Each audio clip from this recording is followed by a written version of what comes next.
But you can hurt all this by starting a negative impression in the formless substance. Doubt or unbelief is as certain to start a movement away from you as faith and purpose are to start one toward you. It's not by understanding this that most people fail when they try to make use of mental science to get rich.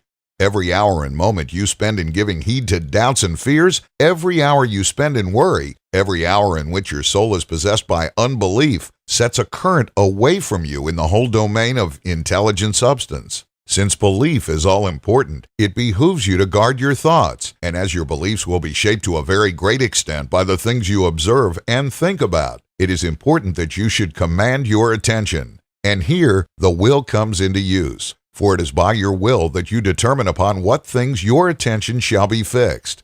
If you want to become rich, you must not make a study of poverty. Things are not brought into being by thinking about their opposites. Health is never to be attained by studying disease and thinking about disease. Righteousness is not to be promoted by studying sin and thinking about sin. And no one ever got rich by studying poverty and thinking about poverty. Medicine as a science of disease has increased disease. Religion as a science of sin has promoted sin. And economics as a study of poverty will fill the world with wretchedness and want. Do not talk about poverty. Do not investigate it or concern yourself with it. Never mind what its causes are. You have nothing to do with them. What concerns you is the cure. Do not spend your time in charitable work or charity movements. All charity only tends to perpetuate the wretchedness it aims to eradicate. I do not say that you should be hard-hearted or unkind and refuse to hear the cry of need, but you must not try to eradicate poverty in any of the conventional ways. Put poverty behind you,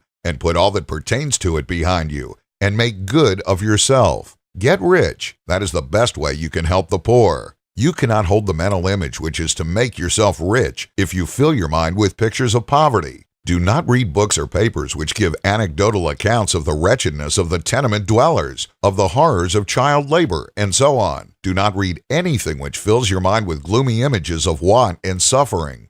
You cannot help the poor in the least by knowing about these things, and the widespread knowledge of them does not tend at all to do away with poverty. What tends to do away with poverty is not the getting of pictures of poverty into your mind, but getting pictures of wealth into the minds of the poor. You are not deserting the poor in their misery when you refuse to allow your mind to be filled with pictures of that misery.